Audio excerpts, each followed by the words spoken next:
¿Quieto? Oh, esto no es coca, papi. Este programa es un producto de la Agencia de Comunicación y Producción Oceanópolis. Llega al Dial Sin Conexión, el único programa del éter que no necesita módem. Sin Conexión.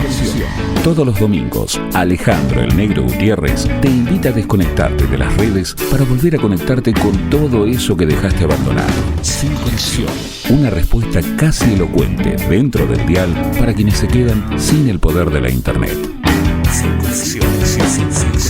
Sin Conexión. El único programa del éter que no necesita módem.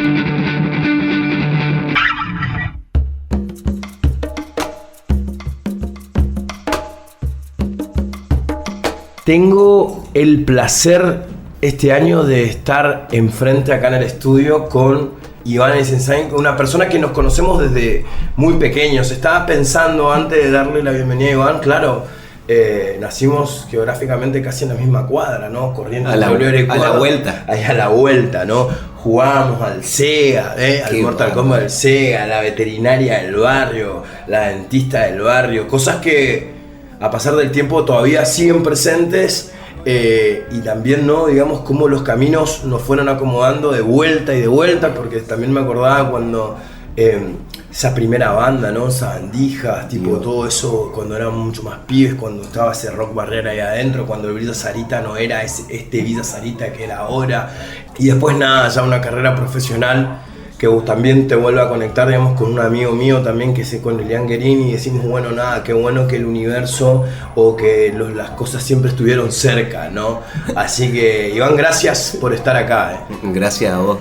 ¿Sabés cómo lo conocí a Elian Guerini? Por favor. En un colectivo a la madrugada y se bajó justo enfrente de tu casa ahí en Corrientes. No. Y charlamos todo el camino.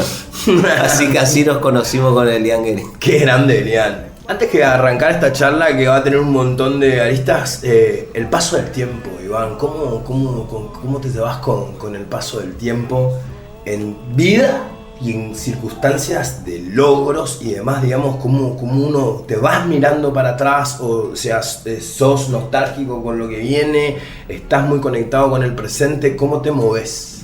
Primero, contento de estar acá, gracias Ale, por favor. Felicidad. La verdad que es increíble pensar de todas las cosas que pasaron cuando miro las fotos, cuando miro ciertos videos, y a veces, o ciertas cosas, ciertos trabajos compuestos, que uno no puede creer cómo ha pasado eso. Y creo que es cuando uno se funde con el trabajo y lo que está pasando, o esto de fundirse en el presente, como hablamos hace un rato, sí. Que ahí creo que pasa algo en ese instante que hace que de repente uno abra los ojos y no pueda entender lo que has atravesado, o cómo llegaste hasta este lugar y cómo es tan distinto este presente de ese momento. Claro. Es como otro mundo totalmente distinto desde esa niñez, ¿no? Desde esa época, pero siempre hay que recordar por qué uno empezó. Entonces, por esa emoción que te daba el arte, ¿no? Y eso es lo que te sostiene. Gran punto, porque pienso exactamente igual que vos, digamos, como que el presente es muy bueno, también nos coloca en estos lugares con ciertas credenciales, que es lo que esta sociedad también demanda, ¿no? A veces ser alguien, ¿no? Digamos, de chico también, por lo menos nuestra generación nos pasó un poco esto, ¿no? Tenés que hacer, y a lo mejor estamos muy perdidos. Y si yo te preguntaría, si este Iván no quisiera hacer esto que salió, tipo, ¿qué hubiese sido? Ojalá que este sea el camino. Es una pregunta que te habrás transformado todo el tiempo, y más al elegirte ser músico, ¿no? De las elecciones, ¿no? De las elecciones que uno va tomando, y esto que vos decís del pasado, y a la página, digamos, entra a tu página, que está muy completa, te felicito, ojalá que sirva mucho de apoyo, porque para los que no conocíamos toda tu historia, hay grandes puntos. Y bueno, el primero que quiero desasnar es como esto, ¿no? La identidad, porque creo que la identidad, como palabra de identidad, está en tu búsqueda, está en tu familia, está en tus líneas de tu árbol genealógico, y está en tu vida profesional, ¿no? Totalmente. Qué difícil debe ser para vos no dialogar con otras personas que vos no le entienda dónde están paradas y quiénes son, ¿no? Empiezo a sentir eso, ¿no? Pero bueno, había una infancia, teníamos una contención y la tuya, estaba en un universo que supiste percibir, ¿no? Creo que sí, en un punto, creo que sí. Creo que sí lo pude percibir porque ya de niño podía tener el contacto con la música por mi abuela y en sus cumpleaños venían los músicos, los arpistas. Arpistas, sí, y cantaban, y ahí yo cantaba Posadeña Linda a los 3 años, te había un video, y porque mi tía me hacía escuchar eso, ¿no? Y no quiero que se me vaya la idea.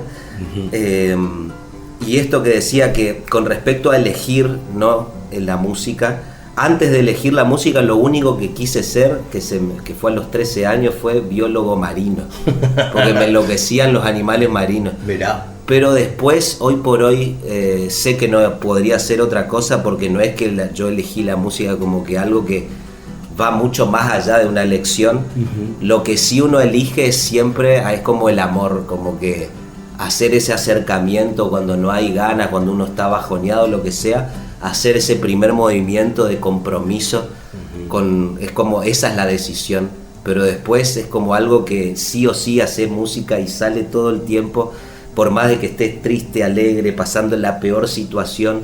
Yo tuve una época muy bajón en una época y cuando miro para atrás vi todas las obras que compuse y yo decía, pero lo hice en ese estado también. Claro. Igual uno sigue porque es como una pulsión vital, ¿no? Sí. Que no va más allá de uno.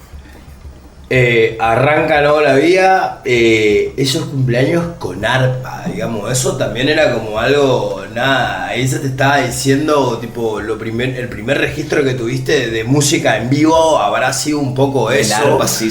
Claro, ¿no? Totalmente. Pequeño, gran, difícil instrumento, ¿no? Sí. Pero que bueno, ya no está conectado con esto que después fuiste descubriendo que era Misiones, Paraguay, Brasil. Pero antes eso hay una adolescencia, te llegaron discos, revistas, sí. MTV, la banda del barrio.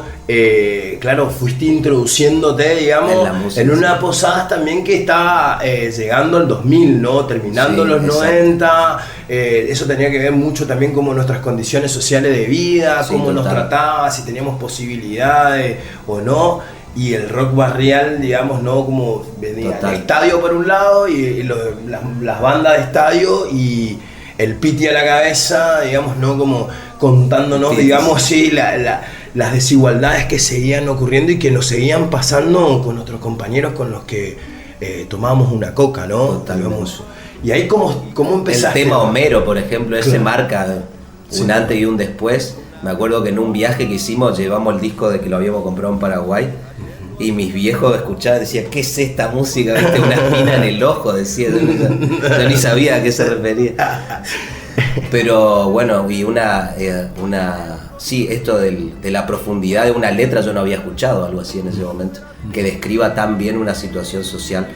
Y el rock me viene agarrando también desde ese lado también con Green Day. Era Green Day, Nirvana. Okay. Yo a los 10 años empecé a tocar la guitarra eléctrica.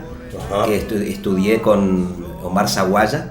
Y a los 11 años tenía una banda que tocamos todo el Nevermind. Yo tenía 11 años y cantaba. Bueno. Y Dani Anzagua, de ahí de Yao Yao. De Yao Yao, claro, sí, muy bueno. Lo vi hace unos días. Sí, ahora volvió. Está igual. Sí, está igual. ¿Cómo hace para convivir? De Formol. Sí, total. Y otro que ahora se fue a Brasil, que vivía acá en Misiones, y teníamos ese trío y tocamos todo Nevermind. Y nos hizo hasta una carta de documento, nos hizo una de las vecinas de nuestra manzana.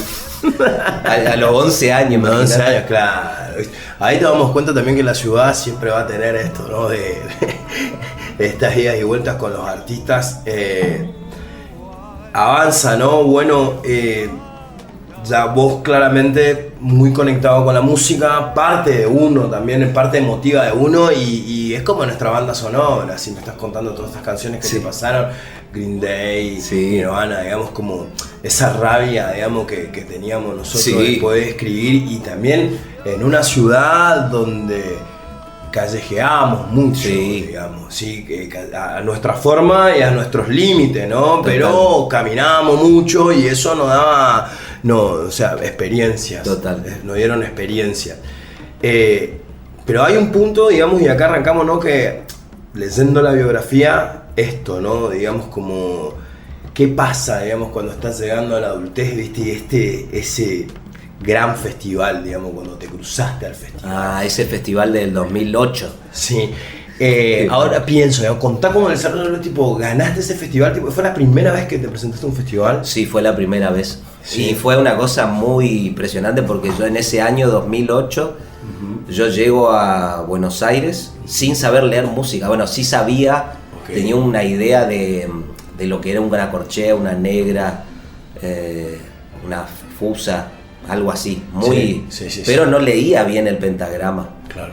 Y ese año aprendo a leer música, me voy al conservatorio, empiezo a leer música, porque en un año a veces uno no aprende a leer música.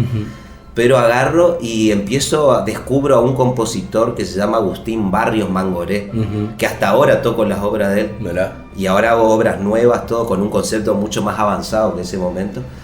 Pero me sedujo una obra que se llama La Catedral, que es una obra de música clásica que él compuso, pero se toca en todos los conservatorios del mundo.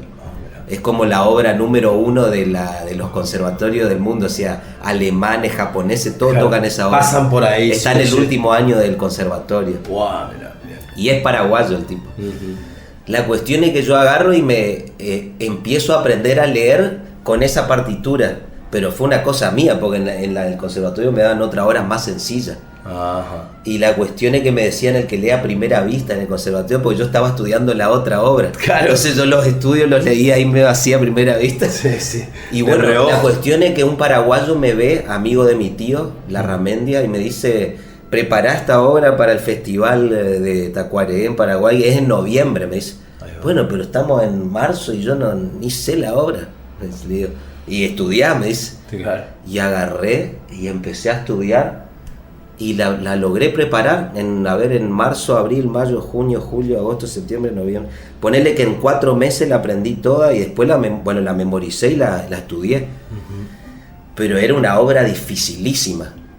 Yo igual sigo teniendo algo de esa época cuando escucho que es una cosa expresiva que no sé de dónde viene. ¿Viste? Cuando dicen alguno ya viene con algo. Sí. Y hay algo de eso, sí. Mirá. Y bueno, y agarro y la estudio y se hace el prefestival en Buenos Aires en octubre y gano ahí el prefestival y salgo para Paraguay en noviembre. ¿Verdad? Y llego ahí, había 38 participantes de guitarra clásica. O sea, contra 38. Había de Paraguay y de Brasil y de Argentina. De Argentina no, yo era el único de Argentina.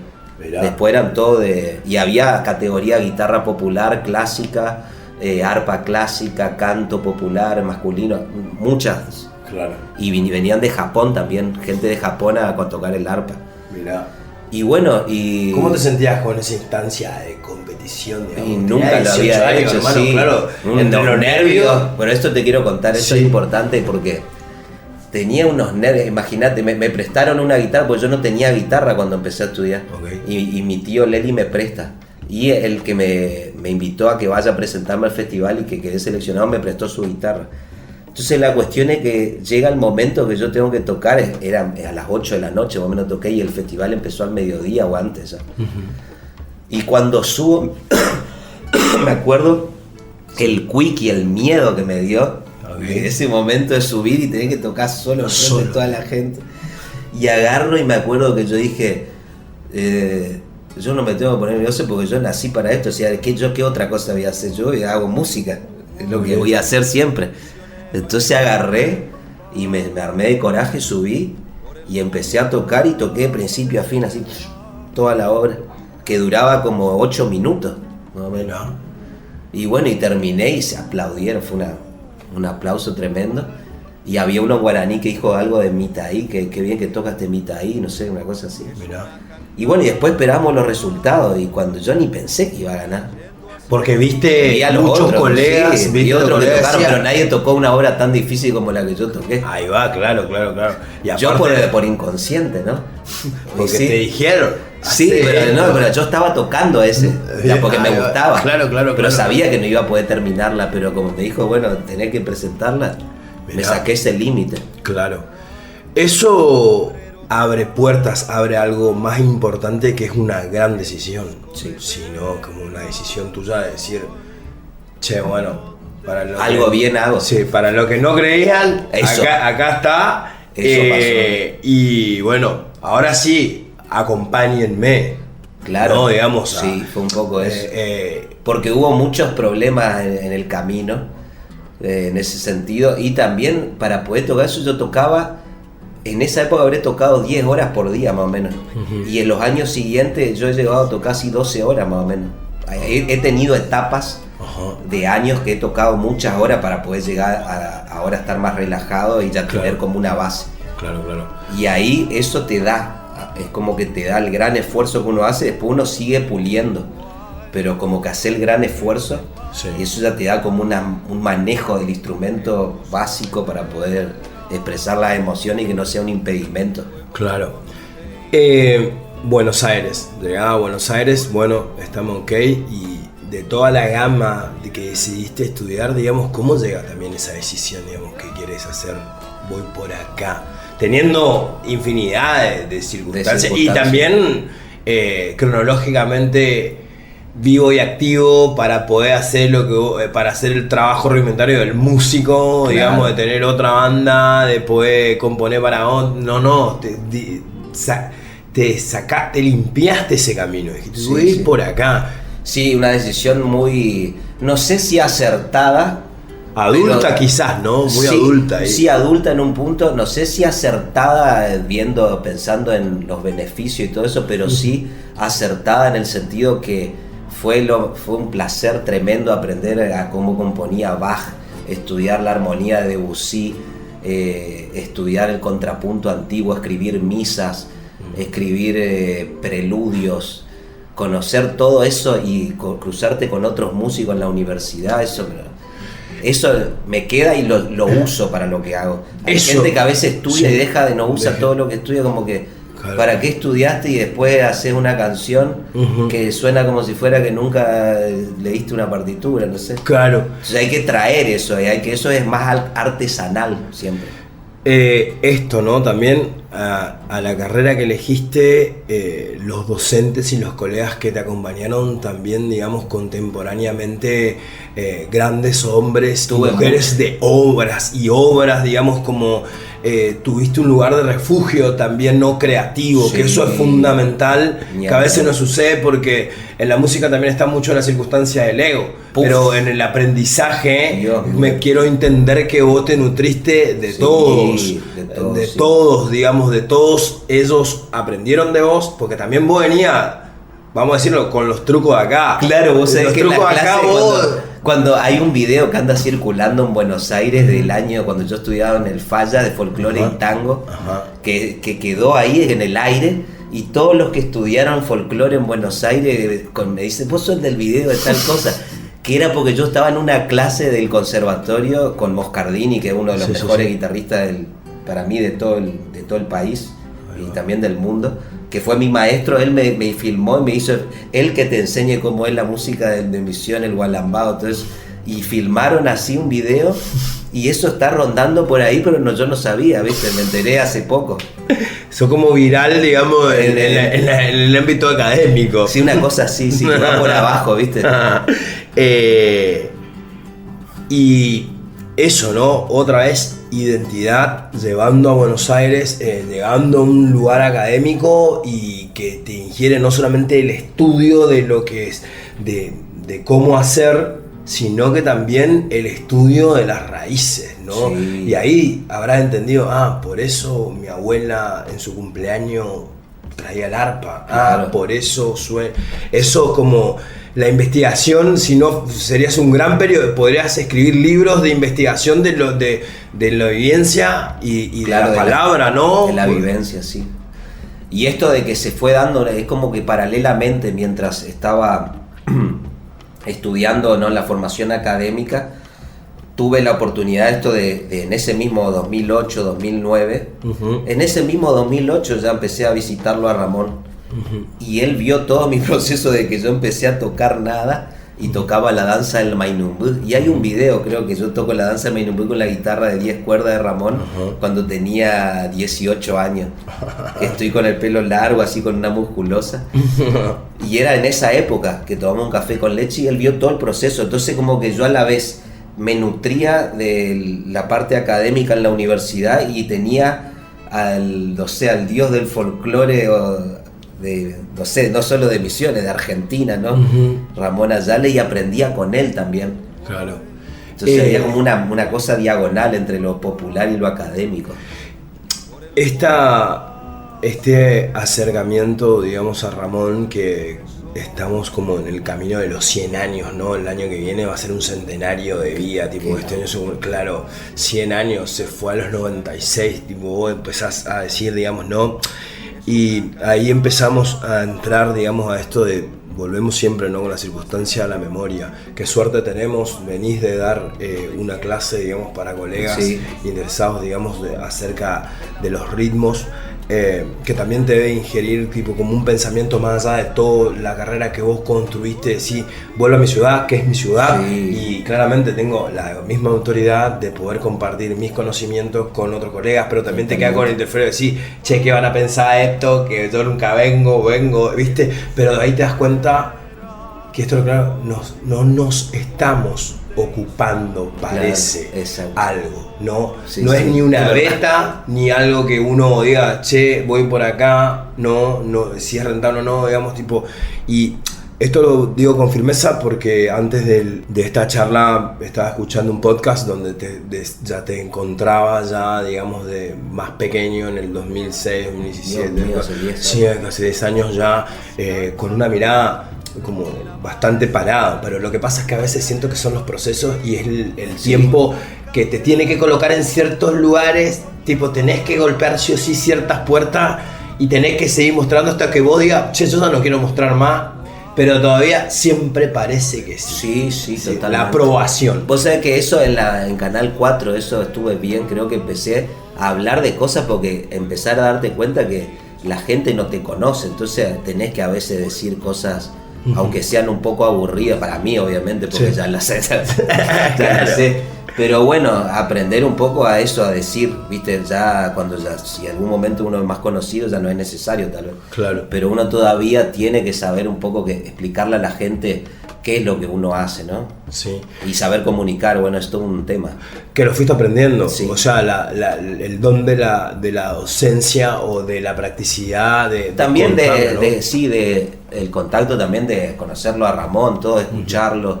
Siempre me gustó mucho la filosofía, todo. Y esto de tomarse el tiempo y también esto de imaginar a la hora de la composición, todo eso te nutre, ¿no? Para poder comunicar, ¿no? Se vienen esos primeros encuentros, entonces, ¿no? Con Ramón, vos ya tenías, digamos, con vos adentro un poco esto del litoral, sí. ¿no? Esta circunstancia del litoral, de la polka, de la galopa. A los 17 más o menos empezó toda esa obsesión. Ahí va. Empezó cuando eso que vi un VHS que hablamos hoy que me hizo como retroceder en el tiempo y trajo una emoción de la infancia con la canción Canto del Río Uruguay, que después la grabé, ¿no? Que hice una versión. Y bueno, y eso me hizo volver, y ahí fue que me puse a tocar el gualambao, todo mal, lo tocaba todo mal, la galopa también. Para los que dicen, no, yo no sé tocar galopa, yo cuando empecé a tocar tocaba rock y no sabía ni cómo rasguear y rasgueaba como podía. Claro. Y fui aprendiendo lentamente. Mirá, siento esto, Iván, ¿no? Como, vuelvo siempre a esto, a la familia, a la identidad, a el Paraguay, y vos en todo momento, cuando todos debaten sobre cuál es el ritmo de la provincia o cuáles son los que representan, más allá de lo que están dentro del acervo cultural impuesto, ¿no? Digamos, por un Estado que crea esa necesidad, digamos, como una canción oficial, claro. Y dentro de ahí entra Misionerita, que es una galopa, y después de una identidad, digamos, de poder encontrarnos en un mapa, digamos, en un litoral donde el chamamés es declarado de interés, digamos, universal por la UNESCO, y nosotros también encontramos mucho chamamé acá adentro, pero bueno, al querer sobresalirnos tuvimos la suerte de tener un Ramón Ayala, claro. Pero La polka nuestra que pasa acá y que está casi muy copiada, pero con un estilo de Paraguay, vos la tomás como parte, claro, está con vos siempre. Claro. O sea, ese ritmo está dentro, porque yo lo aprendí acá. Sí, totalmente. Sí, ¿no? Eso. Sos una de las grandes, de pocas personas tipo que no lo deja afuera como No. a los chotina, está, señor. Todo, ¿no? está todo. Muy Y bien. todo está, y también lo que podemos hacer nosotros si somos conscientes, y bueno, y esto de nutrirse de todo, de tomar las cosas de Brasil, de Paraguay, en realidad combinar todo eso en una sola voz, ¿no? En una sola voz, Sí, que sí, eso es lo sí. que yo decía en el canto del río Uruguay. Yo en un momento hago un ritmo de samba brasilera que está misturado con el gualambao, Ajá. pero está orquestado de una manera artesanal, está todo como que uso los elementos de la música de Brasil, pero no la receta. ¿Qué Claro. quiero decir? La música son sonidos y ritmos. Claro. Y si vos podés tomar eso y hacer tu propia receta, podés tomar colores de otros lugares o de Paraguay, que son nuestros también, porque te encontrás con toda esa gente. Sí, ¿no? sí, sí. Pero no intentar hacer fusiones a veces, que la fusión a veces es como mezclar dos recetas, como mezclar una chipa paraguaya con, no sé, con una torta frita, no una torta frita, pero una comida de otro lugar, y a veces queda medio raro. Entonces no, vemos qué ingredientes tiene esto y le vamos a sumar a lo que tiene nuestra identidad, ¿no? Claro. Y eso es lo más difícil, creo, que en la composición Sí. y en la creación, eso artesanal, y eso que un trabajo muy minucioso y como muy delicado, ¿no? Y eso hablas, ¿no? En algunas entrevistas, esto, ¿no? De tu estudio y de grandes obras bien representadas. Bien construidas. Que atraviesan el tiempo. Eso, O que sea, superan el paso del tiempo. Que condensa esto que vos contás, ¿no? Un Exacto. poquito de todo, che, y ya está, y escribieron y sintieron esto, ¿verdad?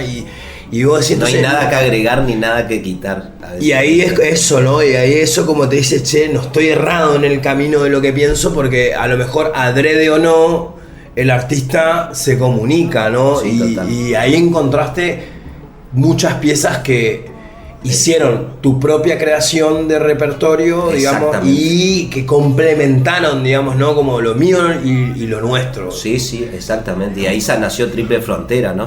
Uno de los proyectos que canto en guaraní, en portugués y en español. Ahí va. Esos tres idiomas. Y atravieso diferentes ritmos, o sea, todos los ritmos de la región y de Brasil, más que nada la parte de samba. Ahí va. Eso. Pero siempre está un poco el chamamé. Y el chamamé siempre intento enfocarme en un chamamé que no sea muy correntino. Cuando hablamos de esto que vos dijiste, y muy interesante, que con el chamamé, y hablaste de Ramón, hay una cosa que él inventó que es como Posadeña Linda. Uno puede decir que es un chamamé porque se grabó en chamamé, pero en realidad tiene un concepto más de canción misionera, que es como es un intermedio que está entre la guaraña y el chamamé, pero está más cercano a la guaraña por la dulzura y el nivel poético a veces que tiene, y la parte interpretativa. O sea, el canto de Misiones tiene más de Paraguay que de Corriente en su paisaje, ¿no? Claro. Que somos más selva. Paraguay también Sí, tiene sí, selva. sí. Y tiene esa profundidad, ese canto más lírico, digamos.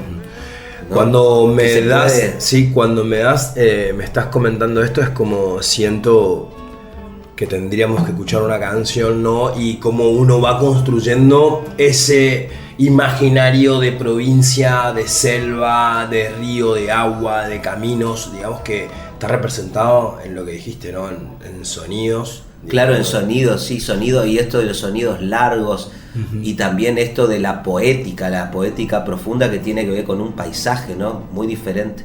Entonces aparece eso, pero también puede aparecer un chamamé, pero con otras características también, diferentes. Visita nuestra red social www.facebook.com/SinConexionLT17 y reviví todas las columnas. ¿Qué esto? Oh, esto no es coca, papi. Este programa es un producto de la Agencia de Comunicación y Producción Oceanópolis. Sin Conexión, el único programa del éter que no necesita módem. Sin Conexión. Todos los domingos, Alejandro el Negro Gutiérrez te invita a desconectarte de las redes para volver a conectarte con todo eso que dejaste abandonado. Sin Conexión. Una respuesta casi elocuente dentro del dial para quienes se quedan sin el poder de la internet. Sin Conexión. Sin Conexión. El único programa del éter que no necesita módem.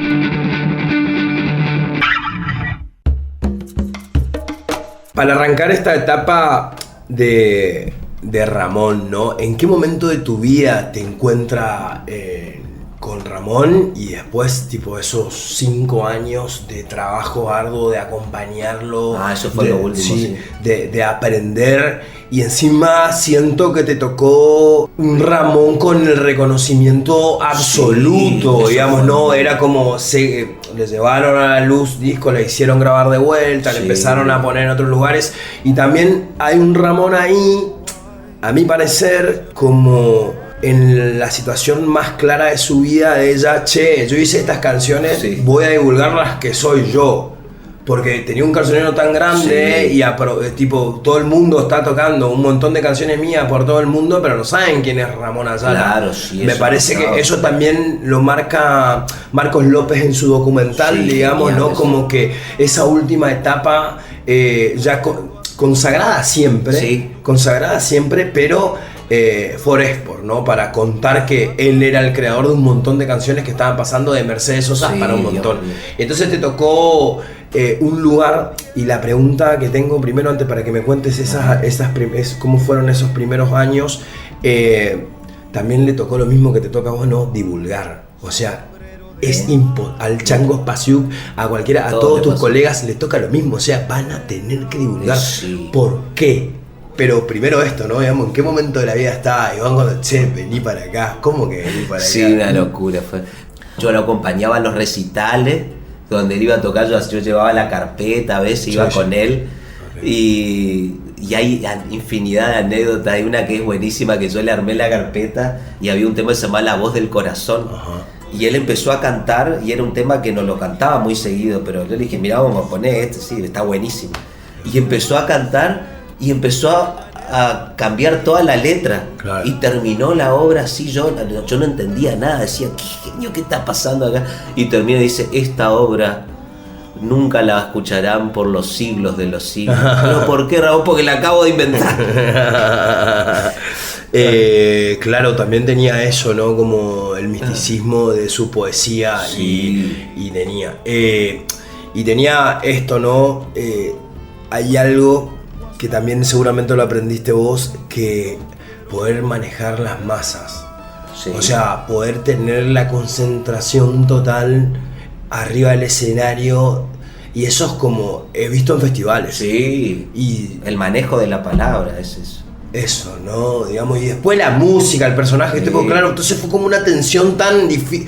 Es como algo indescifrable, porque no sabes, porque eso también es una cosa, ¿no? El estudio del Gualambao, y sobre todo las responsabilidades de la escuela de música, de los concertistas que se crean acá, del Parque del Conocimiento, de la función de la orquesta folclórica de la provincia, la de la municipalidad, digamos, fíjate todos los frentes que tenemos, digamos, para que si tuviéramos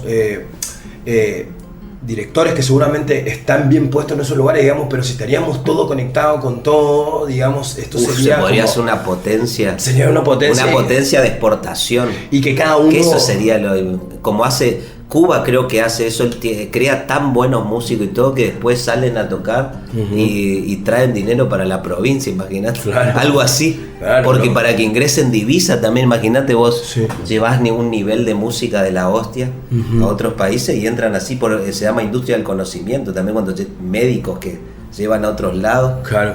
Mirá, a través del conocimiento ingresan divisa. Bueno. Todo ese relato y eso aprendido, te encontraba muy firme también en tus proyectos, ¿no? Siempre, nunca descuidaste eso, la concentración de tu carrera, digamos, y de tus pasos firmes con tus fallas, con todo lo que uno ve, porque somos seres humanos, porque si no sería más fácil, digamos. Y también esto que vos me decís, ¿no? De despojarse de un montón de cosas que a veces, digamos, otros colegas o otras cosas funcionan más, mejores, la fama, el dinero, las representaciones, tipo, también eso son demonios que seguramente fuiste calmando con el tiempo. Sí. Y cuando te planteas... La verdad que sí, que en ese sentido siempre como que estuve muy direccionado en esto de de hacer lo que yo siento que hay que hacer, ¿no? Uh-huh.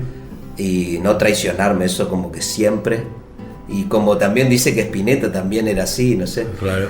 Como que es seguir tu camino. Uh-huh. Y no, hasta puedo hacer muchos géneros, todo, pero siempre lo que vaya a hacer va a estar esto por el sentimiento y va a estar como en una cuestión genuina de no fallarme a mí mismo, ¿no? Claro. Eso siempre. Y sí, en ese momento, mientras pasaba todas esas cosas, sí, yo estaba un poco desviado de mi camino porque también estaba aprendiendo mucho. Estaba aprendiendo mucho de lo que era la música de Misiones, que hoy por hoy yo sé todo lo que sé de Misiones porque estaba muy atento, digamos. Y con todo también, cuando iba con mi profesor me decía, ¿cómo te das cuenta de esto? Yo soy muy observador. Okay. Entonces la observación es lo que me dio también esa capacidad de después poder concentrarte también y hacer las cosas como son, digamos, en el sentido de... Eso se va desarrollando, se llama conciencia sonora, ¿no? Ajá. Como que hay una concentración absoluta en lo que está pasando en el sonido y vos como que te desdoblás, vos sos como un espectador de lo que estás tocando. Uh-huh. Y haces que los dedos se muevan según tu conciencia o que todo responda a eso. Mirá. Como que esa atención plena es la que dirige el discurso. Entonces como que hay un desdoblamiento. Y hay un ejercicio diario de llegarte ahí. Eso, que por eso uno hace música. Y de reconocerse. Sí, estoy. Eso, y estar presente en ese momento, por ejemplo, en el escenario cuando estás tocando o componiendo, ese desdoblamiento. Y es por eso que uno se sube a un escenario, lo que sea, para sentir eso. Es como que sentí una elevación. La última vez me acuerdo que estaba haciendo una obra y nunca me pasó, pero sentí que los pies se levantaron del piso, como que levité. Mirá. Nunca me pasó. Ajá. En un momento, porque también la gente, no sé si fue también porque la gente empezó en un proyecto eléctrico que tengo, no sé si sabés, que se llama Omnisonic. Sí. Hicimos unas obras de Brasil así, y la gente como... Y vos decís, fue como no sé, un éxtasis. Mirá qué bueno. Y existe eso, sí. Sí, que ahí, ¿no? Siempre esto, ¿no? Porque también fuiste dándote tiempo, no es que descubriste, porque seguramente que siempre supiste que existía y que está y que lo escuchás, pero tipo cuando le empezás a prestar atención a algo encima que querés aprender y que te llama la atención, como el bossa, como el funk, como un montón de cosas que volvemos a lo mismo, ¿no? Siempre te encuentras en los tiempos que tienen que ser. Sí. O sea, ni más ni menos, lo sentís así, digamos, ¿no? Yo ya lo había atravesado, pero es que hoy por hoy tengo otra cabeza. Okay. Bueno, Ramón me decía cuando yo tenía ese 2016, que yo tenía en la cabeza de un tipo de 50 años, me decía, tenía 26, no sé, por las cosas que yo pensaba. Claro. No sé si están así, pero sí, lo que sí me da mucha satisfacción es volver a conectar con cosas que ya conocía o que no había conocido muy bien, pero con el cerebro musical que tengo hoy, ¿me entendés? Que es mucho más sensible, que capta mucho, es consciente de mucha más información, ¿me entendés? Emocional, información tímbrica, comprende lo que está pasando como el lenguaje de la música. El lenguaje de la música. Claro, como que entiende mejor y por ende comprende más y por ende disfruta más.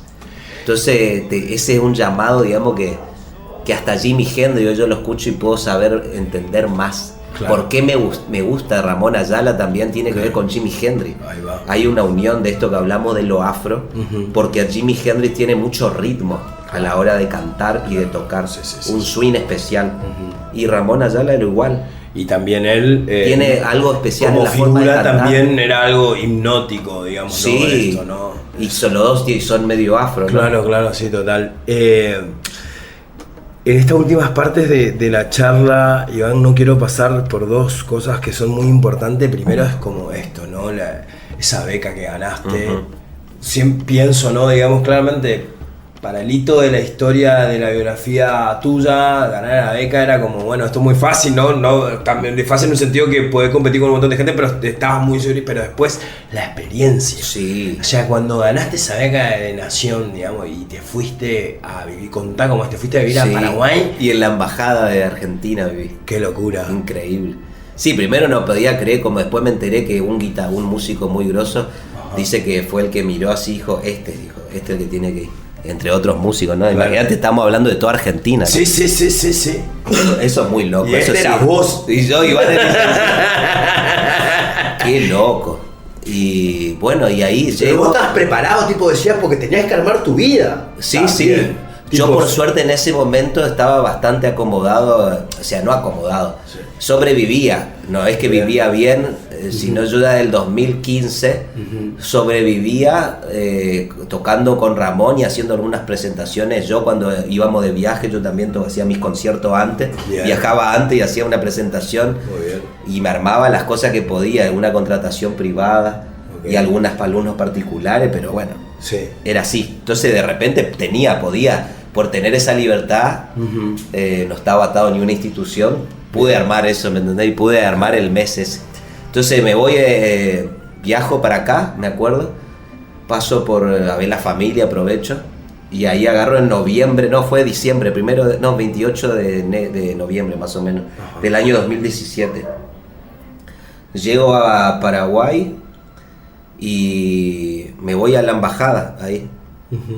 Pero antes de eso me fui con mi prima y estuve un día hasta que conseguí para quedarme en la embajada. Bien. Y ahí yo ya me había empezado a contactar desde Buenos Aires con todos los maestros que iba a encontrar. Mirá. Que yo elegí Paraguay, yo así fue, porque yo dije, puedo ir a Europa, puedo ir a cualquier lado. Pero allá voy a ir a aprender lo mismo que yo ya estoy estudiando acá de música clásica. Yo no quiero hacer música contemporánea con ruido, Claro. ¿me entendés? No me interesa hacer otra cosa. Okay. Entonces, ¿dónde voy a encontrar los grosos que hicieron cosas que no se puede encontrar en ningún libro? ¿Me entendés? Claro. Entonces ahí estaba Nicolás Caballero, que es el mejor arpista del mundo, ¿Verdad? que estaba Efrén Echeverría, que inventó una técnica de guitarra que yo la uso también ahora porque aprendí con él, que es una mezcla de rasgueo con punteo, una mezcla de eso. Después conocer los cambacuá, que eran los afro-paraguayos, la comunidad, pues yo sabía que la galopa, todo tenía algo afro, no es muy europeo, por la forma de tocar de los que son del monte, ¿no? Sí. Y después me encontré con Pinchi Cardoso Campo, que es el hermano de Oscar Cardoso Campo, que era un orquestador muy importante, con un director de orquesta llamado Diego Sánchez Jase, y un compositor de orquesta que lo conoció Asunción Flores, que es el creador de La Guaraña. Mirá. Sí, el ahora, creador de La Guaraña. No, que fue alumno. Alumno del creador de La Guaraña, impresionante. Entonces, bueno, pero después de todo eso, el más increíble es Nicolás Caballero, y más me sorprende porque yo en el 2008 lo conocí a él en persona, y lo escuché y me dijeron el mejor arpista del mundo, y le dije, bueno, y me gustó. Pero yo cuando decido ir a Paraguay y vuelvo a escucharlo, entiendo lo que esto que te digo, que se me refinó lo oído. Después de 10 años de estudiar en el conservatorio. Y dije, ¿cómo puede ser esto? Claro. Y bueno, y fui y ahí aprendí, hablamos de la expresión, de lo que es la expresión rítmica, cuando tocas, de no tocar lo que está escrito. Esos encuentros que tuviste, digamos, dentro de la beca, es mucha charla de experiencia de vida, y de lo pasado, y después pasar al instrumento. Exacto. El instrumento es como algo anecdótico, Exacto. Pero tipo lo que te llevas es como, vení te cuento, me pasó así, te cuenta de su abuelo, cómo... No, de su y ahí aprendí un par de... Bueno, esta historia que tipo lo conocía a Paco de Lucía, ¿no? Nicolásito Caballero también tenía un padre así. Y hay una historia y me dice, mi padre era un poco, no voy a decir unas malas palabras, pero ¿sabés lo que le hizo? Había un tema que, por ejemplo, hacía un dúo de arpa con... Le dijo, este tipo toca el dúo de arpa con una sola mano, y toca en una sola arpa, y él era un niño, y tocó y sacó, y hizo algo que nadie en el mundo podía hacer. Y después él se entera de grande cuando escucha que el tipo grabó en 2 veces, y grabó con las 2 manos. No, ¿me entendés? Y el padre le hacía esas cosas, ¿viste? Y a los 4 o 5 años, bueno, después el tipo era un genio, o sea, único en el planeta. Único en el planeta. Sí, en el planeta. En China, en Japón le contrataron y tocó le aplaudieron 10 minutos parado, así es en Japón. Claro. Eso también es otra cosa, ¿no? Estamos tan conectados con Paraguay y el seleccionado de músicos, ¿no? De Luis Sí. Alberto del Paraná, para adelante, para atrás, por todos los lugares, digamos, como... Y también esos, muchas veces he escuchado entrevistas de músicos paraguayos como ellos también están como en esa construcción de la identidad, Sí, ¿no? totalmente. Digamos, lo único que ellos sentían, lo que yo concuerdo en algunas entrevistas, como... La diferencia que tiene Paraguay con Argentina, digamos, en la búsqueda de eso, que nosotros lo hacemos como también como ídolos. Nos gusta mucho Sí, y sí. ellos tienen poco ídolos. Como son tan ahí, entonces no hay un Piazzolla, Claro. no hay, existen, pero no hay uno como un fanatismo tipo Sí. de Gardel, un Claro. Spinetta. Existen, entonces como la constancia de no crear ídolos sociales hace que la memoria que no se pierda, ¿no? Porque digamos, tuviste parte de un privilegio, ¿no? Esto Claro. de la música paraguaya y voy pensando esto antes de preguntarte una de las cosas más importantes, ¿no? Que hiciste, ¿no? Que se tuvo acá en estreno en el Parque del Conocimiento. Pienso que esta agudez que te toca en el oído y demás, o sea que si vos volvés a vivir muchas de las experiencias que viviste de chico en otros lugares, vas a tener otra. Es como Otra. mirar, o si vos mirás tu película, es como mirar la película de vuelta, vas a entender de otra cosa. Sí, otra cosa, Mirá. otro mundo. Mirá. Que no tiene nada que ver, sí. Mirá. Porque uno va cambiando. También, sí. La vida te va, las experiencias de la vida, ciertas cosas y vivir ciertas situaciones de oscuridad, de alegría, toda esa mezcla, siempre estando consciente y siguiendo tu camino intacto, digamos, por más que haya felicidad o tristeza, tener ese camino intacto, eso te va dando como una, sí, no sé si es sabiduría, puede ser sabiduría o te da una, no sé, un refinamiento de los sentidos y un asombro y una forma de intentar vivir mejor y de disfrutar esto que nos queda, que no sé cuántos años más quedarán, Claro. pero intentar que sean mejores, ¿viste? Siempre. Eh, Yo no estoy de acuerdo con eso de que posta que el pasado es mejor, sino siento que es todo maravilloso, pero creo que en el presente y en lo que se viene o lo que sea, ahí tiene que estar la vida, porque hay como un camino, una esperanza, como dijo, la utopía sirve para caminar, Claro. ¿no? Como dijo Galeano. Siento, Iván, como que te reconoces más en tus obras pasadas, decir, mirá qué estaba atravesando esto, que en una foto, ¿no? Digamos, Claro, porque sí, parece que totalmente. tu historia está ahí. Si me encontrás en esta parte, vas a encontrarme que estaba haciendo esto porque yo estaba Claro. así. Sí, sí. Si no, Estaba también estaba absorbiendo Sí, y, sí. y regurgitando, haciendo las dos cosas al mismo tiempo, recibiendo información y al mismo tiempo plasmándola. Y después de eso, creo que vino toda una etapa de introspección compositiva, de ya tener todo el conocimiento que te puede ofrecer, ¿no? Una universidad o lo que sea, y empezar a hacer la experiencia, ¿no? La verdadera experiencia del compositor o del creador, que es sentarte a trabajar con esos elementos, a investigar, a jugar, ¿no? A probar y a crear un nuevo pregusto, una nueva visión. Y eso es magnífico, creo que es espectacular.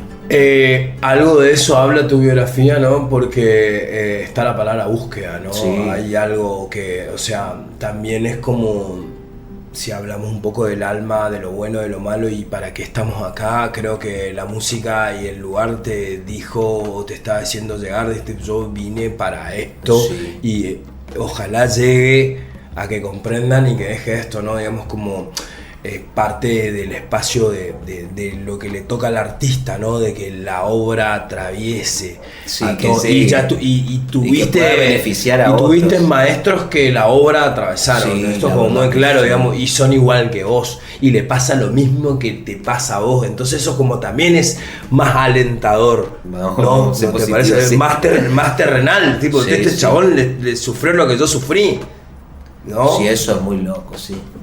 Y de Eso por eso también un Ajá. poco uno puede seguir, creo. Porque también lo conocí a varios de estos músicos. Y es eso, es continuar con fe, digamos, y con esa convicción y trabajar y el conmoverte, ¿no? Y esto y buscar que tenga la función, esto que, como decir, que llegue a beneficiar a otro, que puedan sentir algo, renovarse, que puedan levantarse un día a la mañana y tener una alegría con eso, porque eso, la música tiene eso, te puede dar un poder biológico, tiene para las emociones, todo es medicina y es fuerza también, y hace que podamos estar más unidos también, ¿no? En lo social, como en vos lo decías. social, totalmente. Dios mío. Y como esta última parte, digamos, no dejar de poder poner a recordar un poco, ¿no? Todo este proceso creativo que te llevó a crear, ¿no? Esto que presentaste en el Parque del Conocimiento, en el CCK, y algo que me está diciendo, digamos, que fue una creación íntegramente, digamos, Misionera, digamos, pero universal, pero si recorremos y vamos allá, digamos, y podemos escucharla, o sea, está la identidad tuya ahí adentro también. Sí. Es una forma representativa, yo creo que de cómo vos haces que suene lo viejo, Sí. lo contemporáneo y lo nuevo a tu estilo, ¿no? Y bueno, y eso después es durísimo en el tiempo sostenerlo, seguir. Yo creo que hay una obra que sí, que yo creo que nunca voy a renegar de ella y que me parece como que va a soportar cualquier cosa, que es la Salto del Moconá, la versión sinfónica y la versión de guitarra, más la versión sinfónica, pero tiene que tener una oportunidad más de hacerse, ensayarse más, porque es una obra al nivel de Stravinsky más o menos. Ensayarse lo que sea, hay que ensayarla y grabarla, pero esa obra es uno de los casos de que tiene una melodía que está bien construida, no es, que te quiero decir, no es la melodía de Posadeña Linda, pero en el trabajo, cómo está trabajada para hacer una sinfonía, en su forma, en su orquestación, en las ideas melódicas, todo el encadenado, el entramado de la obra, da una innovación semiótica, se llama.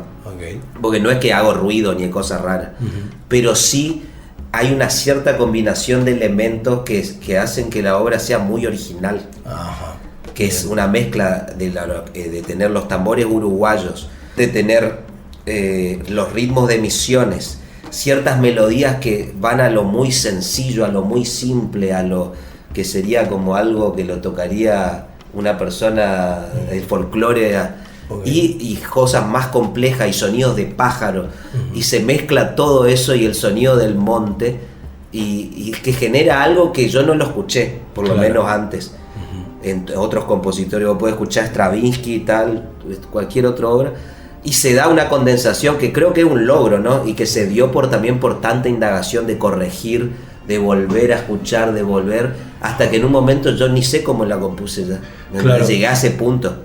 Te escuchaba en una entrevista esto, ¿no? Digamos que uno de tus profesores te aportó como la idea, ¿no? Digamos, esto siempre lo la gente que hacer, me dijo. Sí, la gente que te aporta ideas te lleva a lugares que a veces vos ni sabías que podía estarlo, ¿no? Yo ni pensé que se iba a estrenar y nunca. Conectarte con Matías Almirón, que estaba Sí. acá, digamos que fue justo ayudante de cátedra esa persona, digamos como ahí. Una pregunta aparte de esto para cerrar, digamos, como lo de la sinfónica, digamos, ¿cómo consideras el factor suerte en tu vida? ¿Existe? ¿No existe?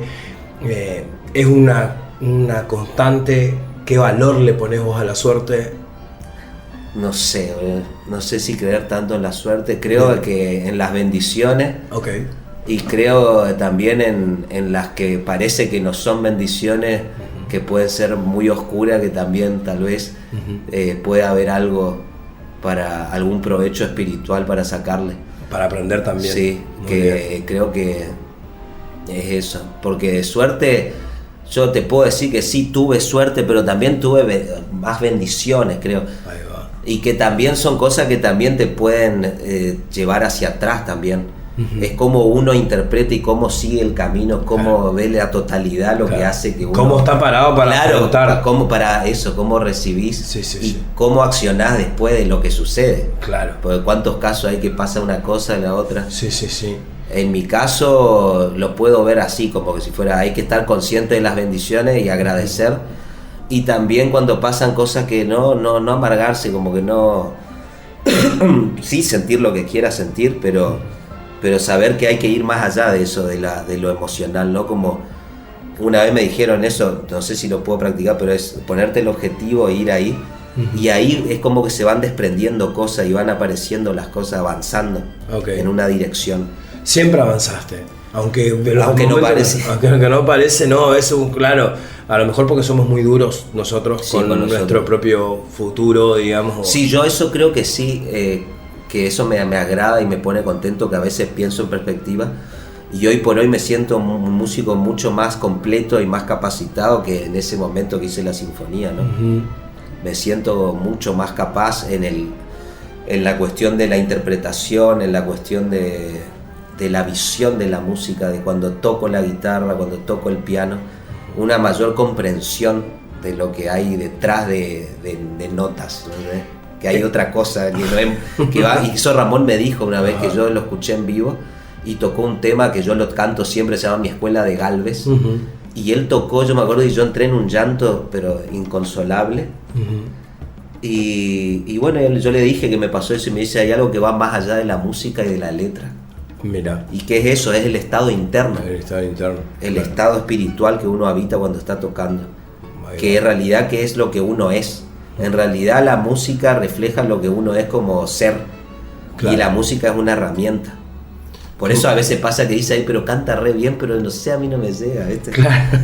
Yo no canto tan bien a veces, pero sí intento entrar en la canción, vivirla, y que eso sea el basamento, ¿no? Después, un error, para mí un error, desafinar una nota no es un error.